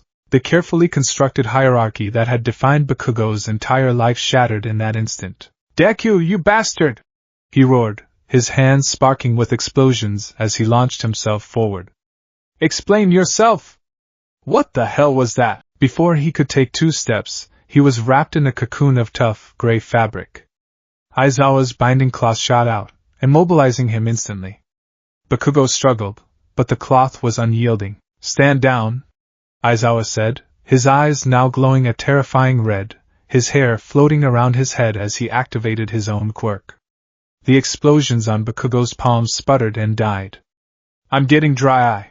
Don't make me use my quirk over and over on someone with such a flashy power. He reeled a struggling Bakugo back. The tension finally broke. The rest of the tests finished in a blur. When it was all over, Aizawa projected the final scores. Izuku was ranked 20th. Last place. His heart stopped. Last? After all that? By the way, Aizawa said, a lazy grin on his face as he shut off the leaderboard. The expulsion thing was a logical ruse. It was to push you all to your limits. The class stared, then erupted in panicked relief. Izuku felt his legs give out, slumping to the ground. He had survived. As they headed back to the locker room, a shadow fell over him. He looked up to see Bakugo, his face a mask of cold fury. Aizawa's intervention had doused the explosive rage, but what was left was something colder, sharper, and far more dangerous. We need to talk, Bakugo growled, his voice low and menacing. He grabbed Izuku's arm and dragged him around the corner of the building, away from the others. He slammed Izuku against the wall, his crimson eyes boring into him. Don't give me any crap, Deku! Bakugo snarled, his voice trembling with suppressed rage. I've known you my whole life. You were quirkless. A pebble. You couldn't even make a spark. Now this, he gestured wildly. The exam. The ball throw. What? The hell is your quirk? Izuku's heart hammered against his ribs. This was it. The moment All Might had warned him about. He had to lie to his oldest acquaintance. His tormentor. He took a shaky breath, forcing himself to meet Bakugo's gaze. It's a strength-enhancing quirk, Kaken. It activated late. Really late. He recited the words All Might had given him, the lie feeling like sandpaper in his throat. Bakugo's eyes narrowed. He didn't buy it. Not for a second. A late bloomer? Don't bullshit me. What about those? He jabbed a finger at Izuku's arm, at the bracer peeking out from under his sleeve. That green steam. That wasn't from you. It was from that thing. What is it? Some kind of cheat code? Izuku flinched at the word. Cheat code. He pulled his sleeve down, reciting the second part of his script. Their advanced support gear. From a private sponsor who saw potential in me. Bakugo stared at him, his mind working furiously. The pieces didn't fit. A quirk manifesting at 15? Impossible. But the gear was tangible. It was a physical object that had produced a visible effect. That his mind could latch onto. It was a variable he could process. And it was a variable he could despise. A slow, ugly sneer spread across Bakugo's face. The confusion in his eyes was replaced by a new, focused contempt. A crutch. He spat, the word dripping with venom. So that's it. You're still the same useless Deku. You can't even handle your own fancy new quirk without a piece of junk to do the work for you. That's how you beat me? With a cheat? Pathetic. He shoved Izuku back against the wall one last time and then turned, stalking away. Don't think this changes anything, he called over his shoulder. You're still just a pebble. A pebble with a shiny new toy. I'm still going to be number one. And I'll do it with my own damn power. Izuku slid to the ground, his body trembling. He had survived the confrontation. The lie had held, but it had curdled. It had twisted his accomplishment into an act of cheating in Bakugo's eyes. He hadn't just created a rival. He had created a rival who believed his very existence was a fraud. He looked down at the Vanguard gauntlet on his wrist, the black metal seeming to absorb the light around it. It was a gift. A miracle. A lifeline. And now, it was the symbol of his great deception. The weight of Wakanda's secret, of All Might's legacy, felt heavier than ever before. The quirk assessment test had been a revelation. For Izuku, it was the first taste of controlled, sustainable power. For All Might, it was a terrifyingly close call that underscored the gaping holes in their training. Relying on last-minute epiphanies and desperate, high-percentage smashes was not a strategy. It was a recipe for disaster. The Vanguard gauntlets were not a magic wand that had solved the problem of one for all. They were a sophisticated scientific instrument, and Izuku was treating them like a sledgehammer. 2 days after the test, All Might intercepted Izuku as he was leaving campus, the boy's head buried in a notebook where he was furiously scribbling analyses of his classmates' quirks. "Young Midoriya!" Toshinori called out, waving a skeletal arm. He had foregone his usual booming All Might persona, his expression one of serious, scholarly intent. "A word if you please." Izuku looked up, a bright smile on his face. "All Might! Is everything okay?" "Everything is fine, my boy. Better than fine. It's time for a fundamental shift in your training," Toshinori said, leading him away from the main path and towards one of UA's less used training grounds, a sequestered area known as Gamma Gym. It was a vast, open space filled with concrete pillars of varying thickness, designed for destruction-based quirks. "Your performance at the test was commendable. You showed instinct, power, and a nascent flicker of control. But it was still reactive. You were pushing back against the power, trying to weather the storm. It's time you learned to become the storm's master." They stopped in the center of the gym. The late afternoon sun slanted through the high windows, illuminating dust motes dancing in the air. "The gauntlets," Toshinori began, his tone that of a professor starting a lecture, "are not just a shield. We have been treating them as a passive defense, a dam to hold back the flood. That is a critical misunderstanding of their function. They are an active system. A capacitor. Their purpose isn't just to protect you, it's to work with you." He pointed to a thick, man-sized concrete pillar. "Show me your 5% smash." Izuku nodded, his expression focused. He stepped forward, rolled up his sleeves to expose the bracers, and activated them. The black metal plates slid into place with their satisfying clicks. He took a breath, pictured the egg in the microwave, and threw a punch. Smash! The punch was clean. The gauntlet flared with green light, absorbing the impact with a low hum. A fist-sized crater appeared on the pillar, sending a web of cracks spreading across its surface. No pain, no recoil. It was becoming second nature. "Good," All Might said, nodding. "Clean, controlled, safe. Now do it again."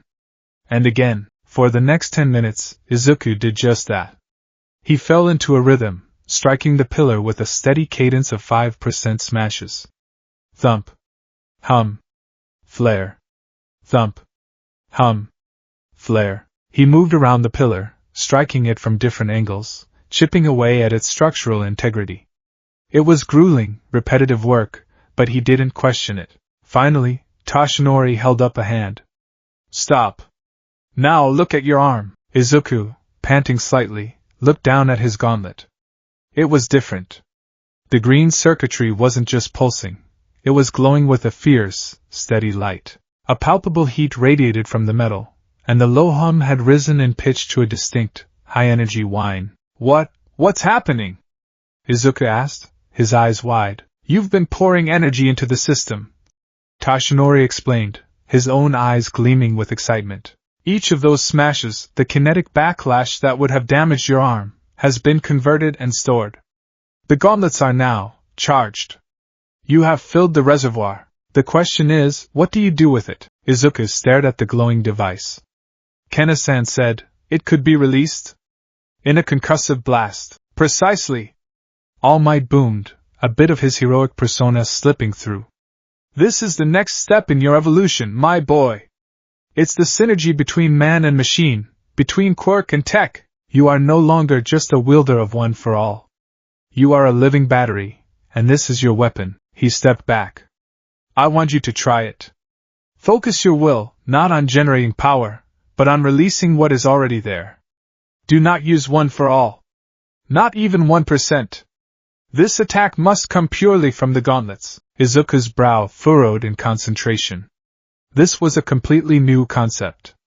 For months, his entire focus had been on controlling the raging inferno inside him. Now he had to ignore it, to reach past it, and command a different kind of power. He faced a fresh, undamaged pillar about 20 feet away. He raised his right arm, the gauntlet feeling heavy and pregnant with energy. He closed his eyes, trying to feel the power contained within the device. He could sense it, a thrumming, vibrating potential just beneath the surface. He thought of Kena's instructions on activating the gauntlets. It was about intent. Activate. Contain. This needed a new command.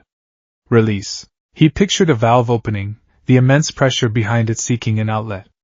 He focused that intent on his fist, on the space just beyond his knuckles. He opened his eyes, his gaze locked on the center of the pillar. Aegis! Shot! He yelled, the name coming to him in a burst of inspiration. For a heart-stopping second, nothing happened.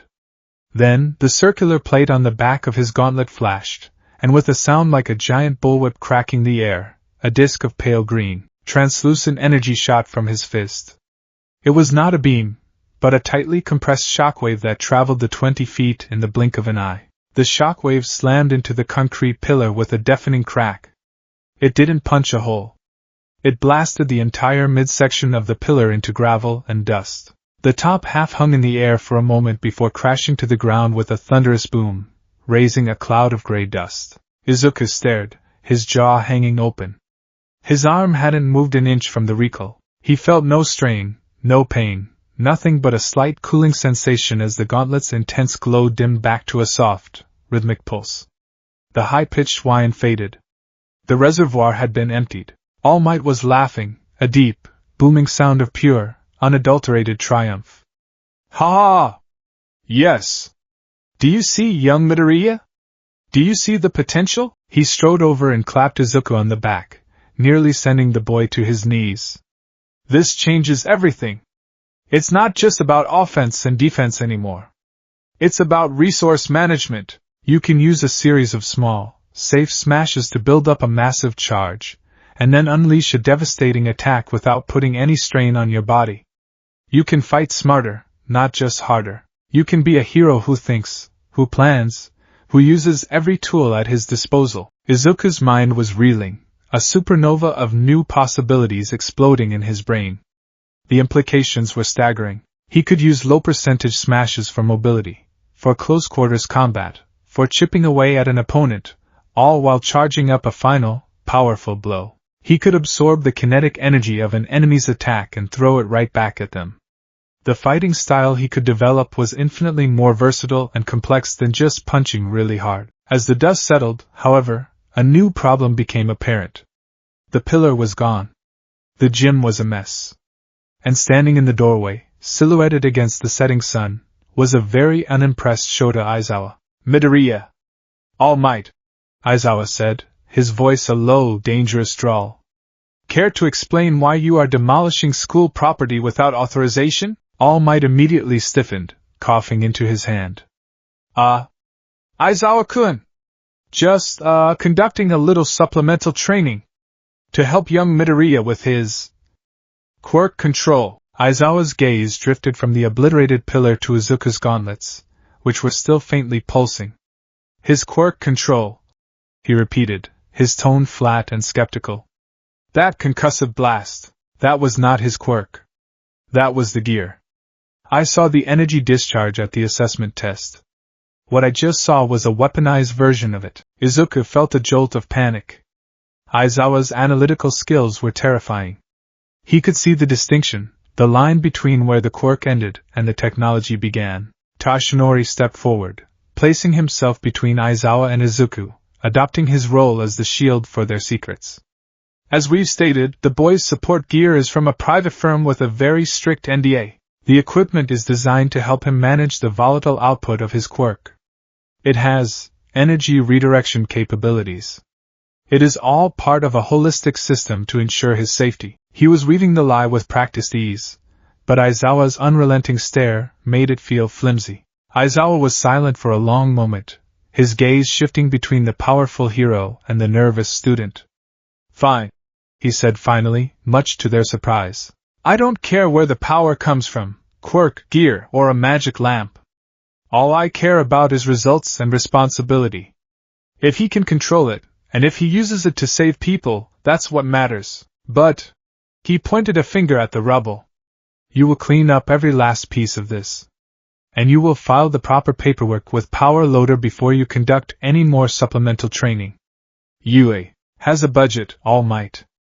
Try not to destroy it." With that, he turned and walked away, his scarf trailing behind him like a punctuation mark. Tashinori let out a long, slow breath of relief. "He is a terrifyingly perceptive man," he muttered before turning to Izuku with a grin. "But he's right. We have the methodology. Now we need to refine it. We need data. We need science." He pulled his phone from his pocket. "And for that, we need to call in your tech support." Later that evening, in the quiet of his own bedroom, Izuku initiated the call. He held the small, intricately carved kimono bead All Might had given him, a communicator to his sponsor, and pressed the activation sequence he had been taught.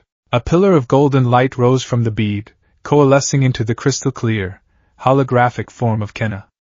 She was in her lab, surrounded by shimmering, translucent screens displaying complex data streams. She wore a different brightly colored tunic today, but her grin was just as wide and energetic. "Midoriya-kun! It is good to see you in one piece," she greeted him cheerfully. "I monitored your vitals and the gauntlet's performance during the UA entrance exam. That 100% output.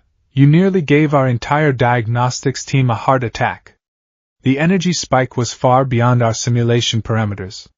We thought the core would rupture." "I am so sorry," Izuku stammered, bowing to the hologram.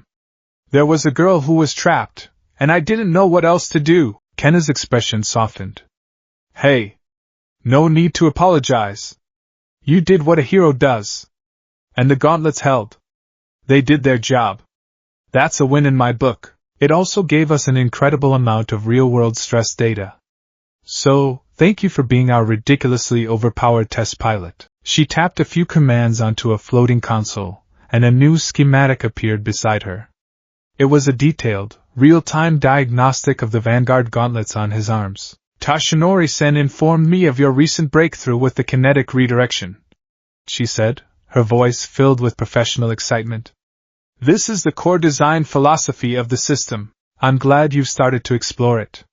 However, just winging it is not an efficient way to progress.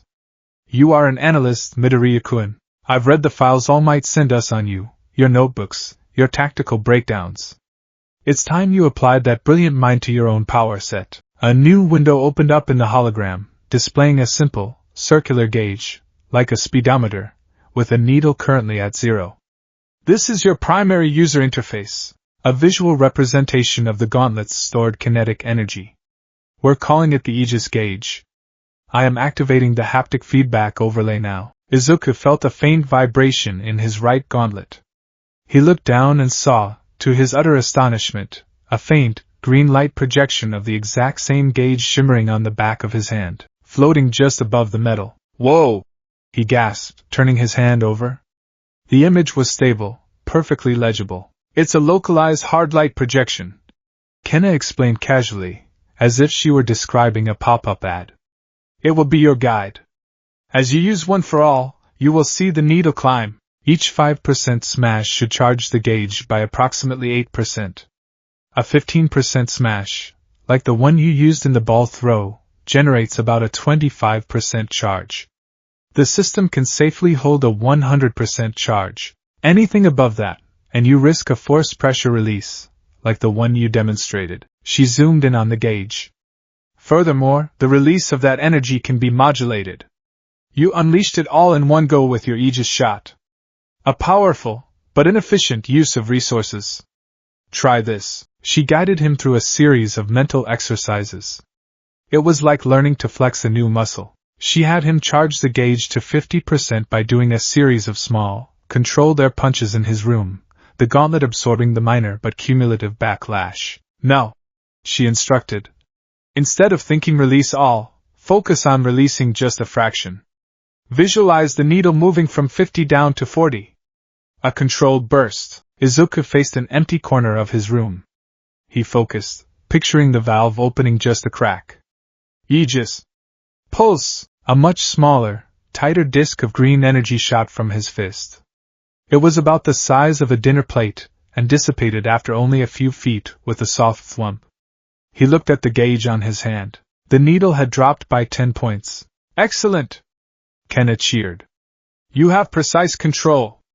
You can fire off smaller, faster, less powerful shots. Use them to hurt enemies, to create diversions, to disable opponents without causing massive collateral damage. You have a full arsenal now, Midoriya-kun. A single, powerful cannon shot, or a rapid-fire volley of smaller pulses. It's all up to you." Izuku's mind was on fire. He began muttering, pacing his room, the hologram of Kenna watching with an amused smile. "So a series of 5-8% smashes could give me a fully charged Aegis shot, or 10 individual Aegis pulses. But what's the tactical trade-off? The shot is better against a single, durable target, but the pulses offer superior crowd control. What if I alternate? A smash to the ground for a smokescreen, which also charges the gauge, then use the pulses to engage targets within the cloud. And the absorption isn't limited to my own power. If Bakugo hits me with a large explosion, could I absorb the kinetic force? What's the conversion rate for external kinetic energy versus the internal backlash of one for all?" Kenna clapped her hands, her holographic form sparkling with delight. "Yes! That is the kind of thinking we need. You are no longer just a boy with a strong quirk. You are a scientist in the field. Your body is the laboratory, and one for all is the volatile chemical. The gauntlets are your instruments, and I am your lab partner." She looked at him, her expression turning earnest. "All Might has given you a legacy of power, Midoriya-kun. He can teach you how to be a symbol, how to have the heart of a hero. That is his role, my role, and the role of this technology is to give you a legacy of innovation. We are merging his world with mine, the raw, untamed power of a sacred torch, with the precision and analytical brilliance of Wakandan science." Her words struck a chord deep within him. All Might's legacy. Wakanda's innovation. It wasn't about one replacing the other. It was about fusion. It was about creating something new. He looked down at his hero analysis notebook, which was sitting open on his desk. For years, it had been filled with drawings of other heroes, notes on their quirks, speculations on their fighting styles. Now, he picked up his pen and turned to a fresh page.